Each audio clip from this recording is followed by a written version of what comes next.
하나님 말씀 봅니다. 신약성경 갈라디아서 4장 12절로 20절입니다. 갈라디아서 4장 12절에서 20절 말씀 제가 읽어드립니다. 형제들아, 내가 너희와 같이 되었은즉 너희도 나와 같이 되기를 구하노라. 너희가 내게 해롭게 하지 아니하였느니라. 내가 처음에 육체의 약함으로 말미암아 너희에게 복음을 전한 것을 너희가 아는 바라. 너희를 시험하는 것이 내 육체에 있으되 이것을 너희가 없이 여기지도 아니하며 버리지도 아니하고 오직 나를 하나님의 천사와 같이 또는 그리스도 예수와 같이 영접하였도다. 너희의 복이 지금 어디 있느냐? 내가 너희에게 증언하노니 너희가 할 수만 있었더라면 너희의 눈이라도 빼어 나에게 주었으리라. 그런즉 내가 너희에게 참된 말을 함으로 원수가 되었느냐? 그들이 너희에게 대하여 열심내는 것은 좋은 뜻이 아니요 오직 너희를 이간시켜 너희로 그들에게 대하여 열심을 내게 하려 함이라. 좋은 일에 대하여 열심으로 사모함을 받으면 내가 너희를 대하였을 때뿐 아니라 언제든지 좋으니라. 나의 자녀들아, 너희 속에 그리스도의 형상을 이루기까지 다시 너희를 위하여 해산하는 수고를 하노니 내가 이제라도 너희와 함께 있어 내 언성을 높이려 함은 너희에 대하여 의혹이 있음이라. 아멘. 이 새벽에 하나님의 말씀을 들으면서 주의 성령께서 우리 각자의 들려주신 음성을 듣기를 원합니다.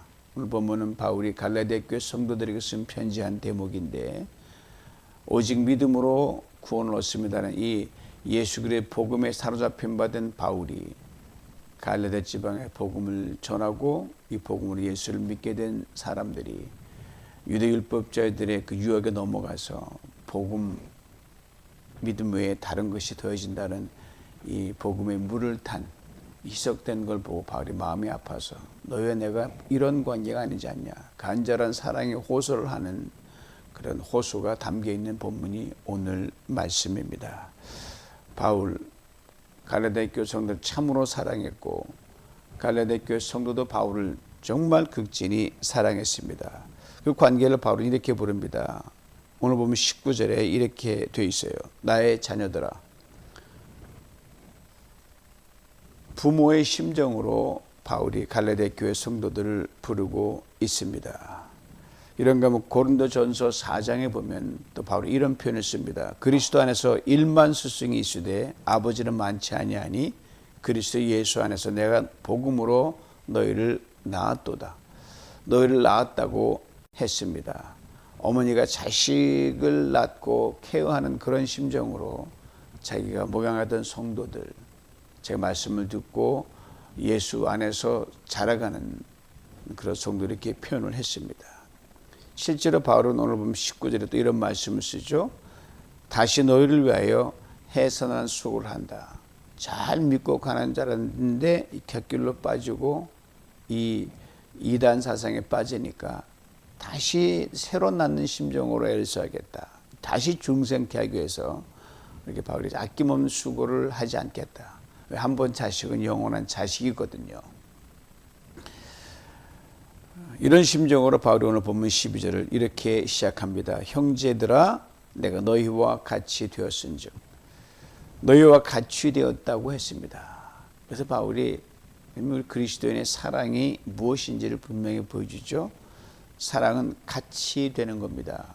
사랑하는 대상의 눈높이까지 낮아져서 그 사람과 같이 되는 겁니다. 위에서 내가 이것 줄게 저걸 줄게라고 상하가 아니라 평등해지는 거죠. 내가 없어지고 그 사랑하는 대상이 되는 겁니다. 예수 그리스도가 바로 자기를 없애고 우리를 사랑하기 위해서 종의 신분처럼 죽기까지 사랑했다는 말이 바로 그거거든요. 높은 자가 낮아집니다. 아는 자가 모르는 자가 되어버립니다. 척하는 것이 아니라 정말 낮은 사람, 모르는 사람이 돼서 바보가 되는 거예요. 유대인이었던 바울이 갈라디아 지방에 있는 이방인들의 복음을 증거하면서 유대인은 이방인처럼 된 거예요. 부활하신 예수를 만나기 전이라면 어림도 없었죠.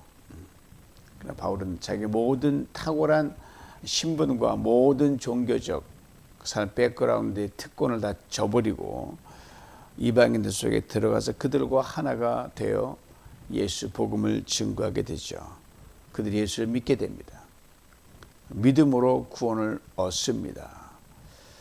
이 바울이 갈라디아를 다른 지역을 다니는데 유대 율법주의자들이 율법이 얹어져야 구원이 완성된다는 해괴망측한 논리를 해서 미혹하게 됩니다.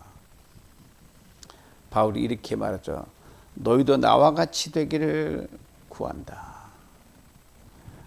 내가 그토록 목숨전용 율법 다 팽개치고 예수밖에 안 된다는 그걸 내가 쫓아갔고 그렇게 왔지 않냐. 다 버렸지 않냐. 나처럼 되면 된다. 그리고 다시 돌이켜서 이 복음의 원래 모습으로 돌아오라고 간절히 구한다고 말합니다. 이 구한다는 말이 굉장히 강한 말입니다. 쇠사슬을 가지고 한쪽은 내 팔에 묶고 다른 한쪽은 상대방 팔을 묶어서 서로 죽어도 같이 죽고 살아도 같이 사는 거예요. 도망갈 수가 없습니다. 죄수와 간수가 감옥에서 하나를 묶였거든요. 간수가 죄수가 못 도망가게 한 몸입니다. 예수 그리스도의 복음, 십자가 복음은 하나가 되는데 거기에 무엇이 낄 수 있느냐. 그런 심정으로 요만큼도 한눈 팔지 않도록 내가 붙잡아 두고 싶다는 말이에요. 그게 바로 너와 너희들 같이 되기를 구한다는 이 구한다는 단어에 담겨 있습니다. 이것이 바울이 갈라디아 교회 성도를 향한 진정한 사랑이었습니다. 그리고 바울이 이렇게 설명합니다. 너희가 내게 해롭게 하지 않느니라. 우리가 피차가 유익된 존재로 살아왔지 않냐 이 말이죠. 그러니까 너희가 왜 그렇게 해되는 쪽으로 가서 믿음에 해롭게 가느냐. 다시 믿음으로 돌아와라. 우리가 서로 사랑 안에 친하게 하나가 돼서 이렇게 애썼지 않냐. 믿음에서 떠나면 너에게 입을 손실이 상당히 크다.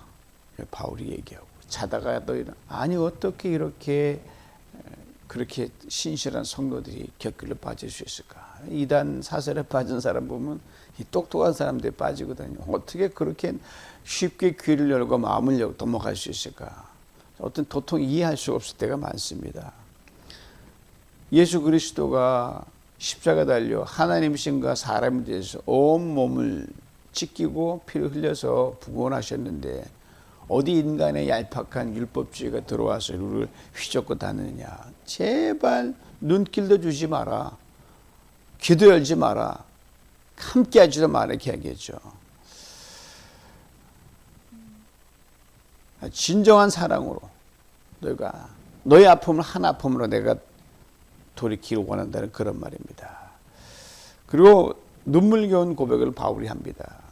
오늘 14절 뒷부분이 오직 나를 하나님의 천사와 같이 또는 그리스도 예수와 같이 너희가 나를 영접하지 않느냐.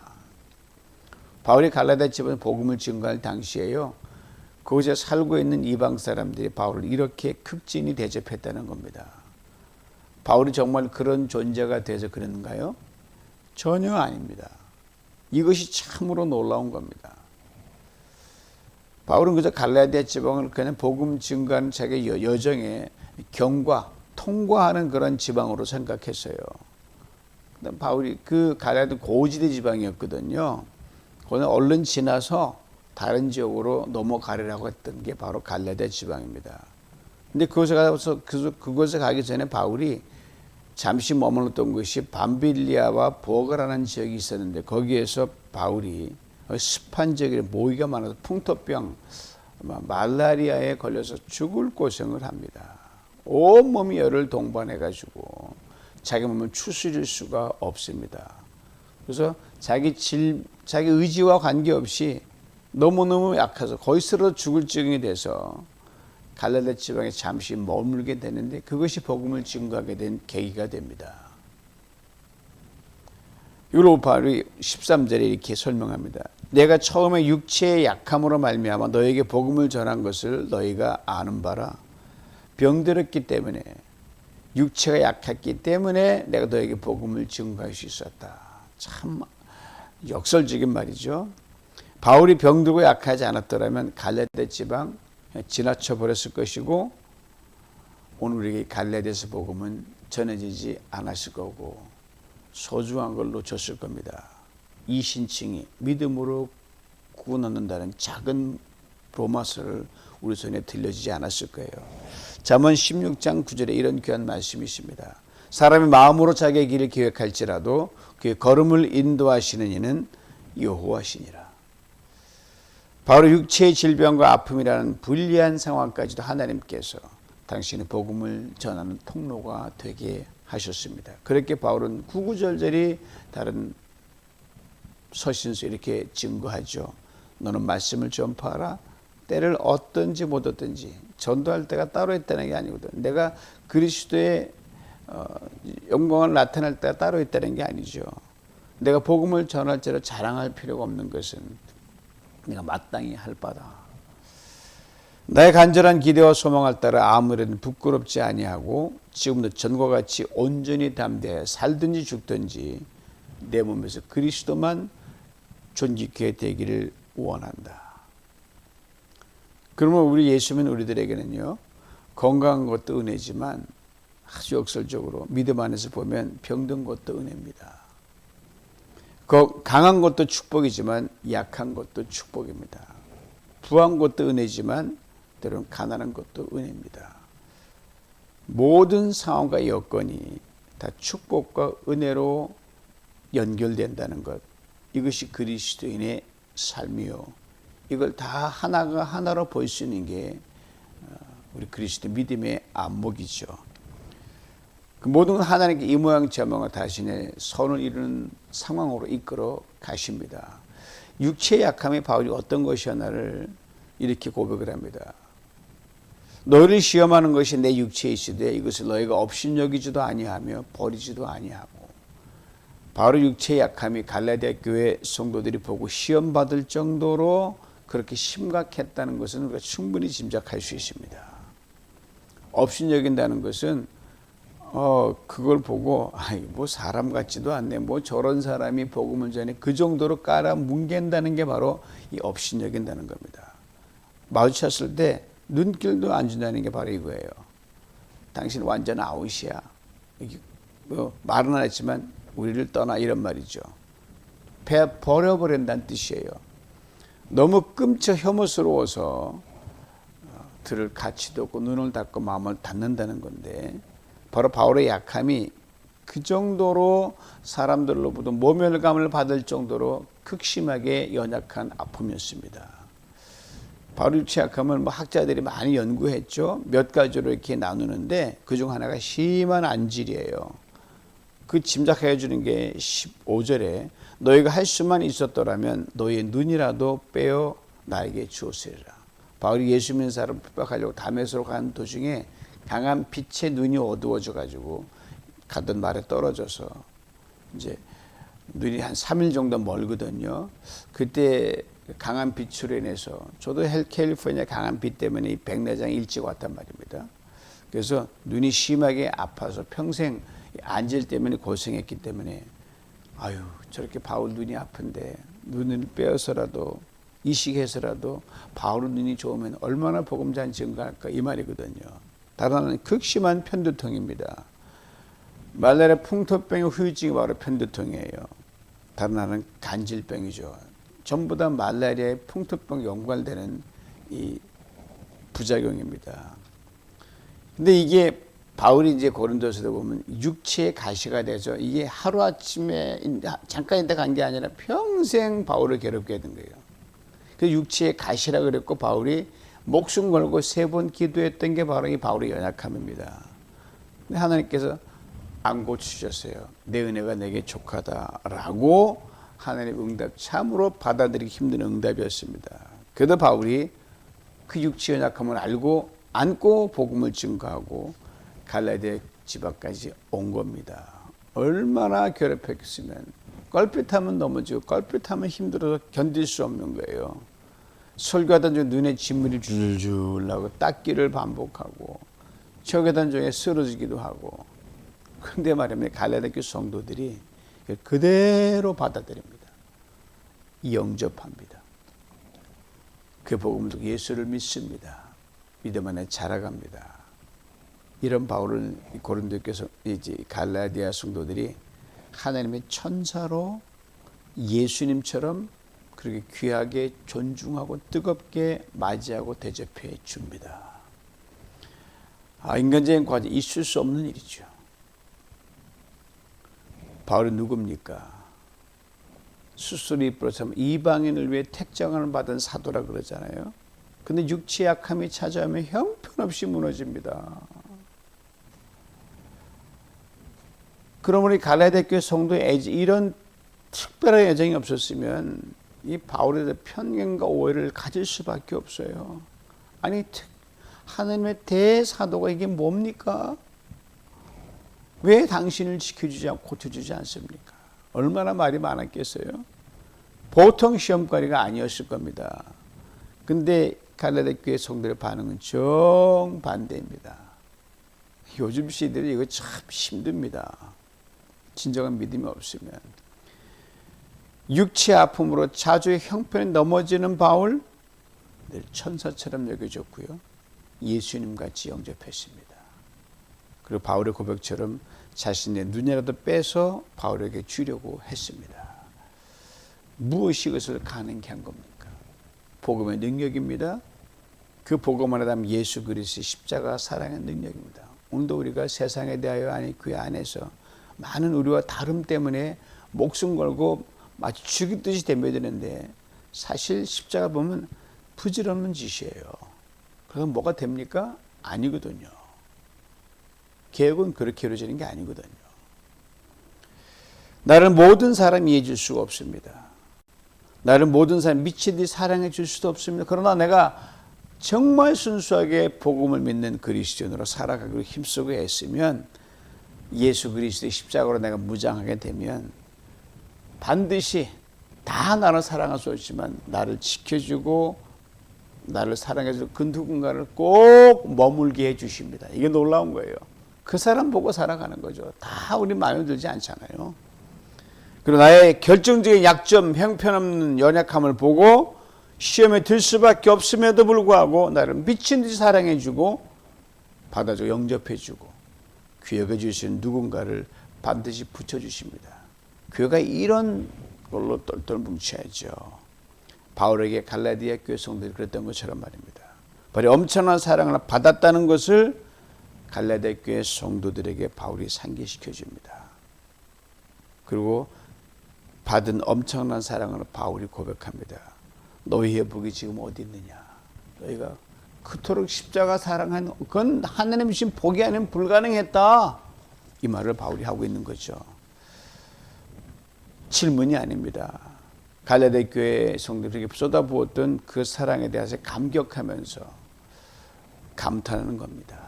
너희도 나도 이렇게 죽자 살자 사랑했는데 어떻게 쉽게 율법주의로 돌아간단 말입니까?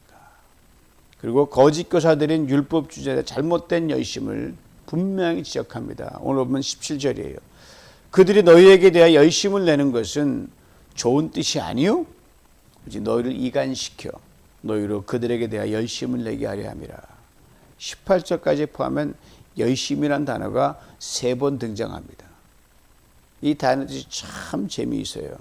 물이 요란한 소리를 내면서 펄펄펄펄 끓는다는 것이 열심입니다. 그러니까 그 열심 자체는 대단히 좋은 뜻이에요. 그 정도 펄펄 끓을 정도로 내가 탈 정도로 뜨거운 게 열심이니까. 그러나 열심이 어디로 지향하느냐 방향에 따라 이게 좋은 결과와 나쁜 결과를 낳게 됩니다. 그리고 열심히 지향하는 방향에 따라 우리는 나쁜 열심과 좋은 열심으로 극명하게 구별이 됩니다. 언제나 신앙의 열심은 둘 중에 하나로 귀결됩니다. 나쁜 열심은 언제나 방에 자기를 향합니다. 좋은 열심은 예수 이름을 향합니다. 나쁜 열심은 사람들을 자기 편으로 만들고 인간 제자로 만듭니다. 좋은 열심은 사람들을 예수님 편으로 만들고 예수님 제자로 만듭니다. 내 제자가 아니어도 괜찮아요. 그게 뭐가 중요합니까? 예수님 잘 믿고 가면 되죠. 이제 바울이 좋은 열심이 지향하는 방향성에 대해 이렇게 말합니다. 오늘 19절이에요. 나의 자녀들아 너희 속에 그리스도의 형상을 이루기까지 그리스도의 형상이 갈라디아 교회 성도 속에 이루어지는 예수 닮은 사람으로 점점점 살아가는 것, 이게 유일한 바람이었어요. 이것이 바로 바울이 그토록 갈라디아 교회 성도를 향한 열심의 방향이고 열심의 최종 목적이었습니다. 그렇습니다. 성도의 열심의 지향점은요, 언제나 예수 그리스도 주님 한 분뿐이고, 그걸 향해 우리 모두가 목회자인 저를 포함해 다 달려가고 그분 보고 사랑 안에 연합돼 하나가 되는 겁니다. 이런 열심 살았던 바울, 이미 앞전에서 갈라디아 2장 20절 이렇게 고백하잖아요. 내가 그리스도와 함께 십자가에 못 박혔나니 그런 이제는 내가 사는 것이 아니요 오직 내 안에 그리스도께서 사시는 것이라. 바울의 복음을 듣고 예수를 믿었던 갈라디아 교회 성도들, 자신의 눈이라도 빼줄 정도로 바울은 그토록 사랑했고 귀히 여겼고, 그들도 그랬지만 이들이 안타깝게 율법주의로 빠지는 큰 실수를 저지르고 맙니다. 그러나 해산의 고통을 통해서 복음으로 나왔던 갈라디아 교회 성도들을 향해 바울은 이렇게 놀라운 사랑의 고백을 다시 한번 호소합니다. 그 고백을 들어보세요. 나의 자녀들아, 너희 속에 그리스도의 형상을 이루기까지 다시 너희를 위하여 해산한 수고를 한다. 수고 중에 가장 큰 수고가 여자가 애를 낳는 수고라 그래요. 우리 한 번도 우리 남성들은 경험하지 못하기 때문에 실제로 그걸 아프게 남자들이 기계적인 장치에서 해산의 고통을 경험해 본다고 하지만 그 택도 없죠. 천지가 뒤집히는 그러한 고통이라 그럽니다. 바울이 이 해산의 고통을 다시 하겠다는 말입니다.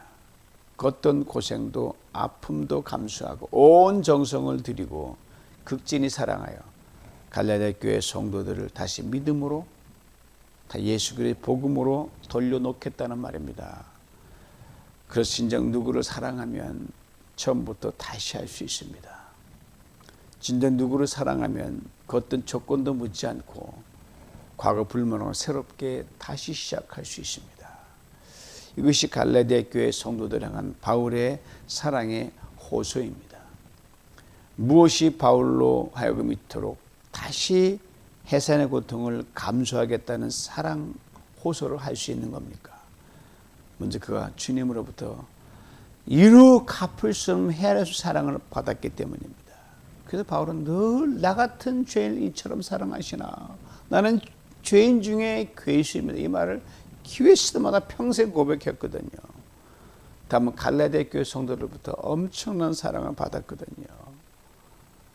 저 바울을 위해서는 내 눈이라도 빼주면 좋겠다는 사람들이 수두룩했거든요. 그래서 우리 모두는 주님으로부터, 누군가로부터 갚을 수 없는 사랑의 빚을 지은 사람들입니다. 제가 목회하면서도 성도님 사랑을 참 많이, 주님 사랑 받은 건 뭐 헤아릴 수가 없고, 어떻게 목사님 괜찮으셔요? 자기도 형편이 그런데, 자기도 아픈데 제 생각하는 거예요. 전화 신방하게 되면 목사님 피곤하신데 전화까지 주시고, 참 제가 저 몸둘 바를 모를 정도예요. 그리고 우리도 마땅히 해산의 수고를 통해 바울처럼 동일하게 할 수 없지만 닮아가는 거죠. 생명을 낳고 생명을 세우고 우리 속 그의 형상을 힘써 이루어 갈 수 있도록 그렇게 애를 써야 됩니다. 바울의 이 사랑의 호소를 지금 우리 곁에 있는 지체들 향해, 또 우리가 구원받을 세상을 향해 우리 사랑의 호소로 토해낼 수 있기를 다시 한번 주님으로 축원합니다. 들어보시오. 당신 속에 그리스도의 형상을 이루기까지 다시 당신을 위해 해산하는 수고를 하겠습니다. 힘들지만 어렵지만 이게 그리스도 예수께서 우리가 원하시는 사랑의 호소며, 여기에 연약함이 강함이 되고 우리 공동체가 강하게 돼서 이 시대에 꼭 필요한 그리스도인과 교회로 자라가도록 주님께서 능히 도우실 줄 믿습니다. 이 은혜를 다 받아 누리시길 주님의 이름으로 축원합니다. 하나님 아버지 감사합니다. 바울이 복음 전한 걸 듣고 예수를 믿게 된 갈라디아 교회 성도들, 그때 그의 상황은 참으로 가장 힘들고 어려운 상황이었습니다. 그러나 성도들의 마음을 주께서 다스려 주셔서 피차 아버지는 죽기까지 사랑할 정도로 사랑한 가운데 예수의 복음이 그 고산지대 갈라디아 지방에 세웠음을 알게 됩니다. 하나님, 우리 시대에 살아가는 우리 복음을 들고 산 우리 모두들도 세상을 향하여 주목을 지는 것이 아니라 하나님, 해사는 고통을 지는 그러한 사랑을 가지고 주님 속도는 느려더라도 방향은 제대로 잡고 그렇게 진실하게 나가는 이 시대의 성도를 내게 만들어 주시고, 교회 안에서 하나님 이 바울과 갈라디아 교회 성도들이 사랑했던 그 사랑의 끈끈한 관계성 속에서 주님이 영광 받아주시고 우리 안에 그리스도의 형상이 가득 채워지는 놀라운 역사가 일어날 수 있도록 주여 성령으로 우리를 도우시고 축복하여 주시옵소서. 예수님의 이름으로 기도하옵나이다. 아멘.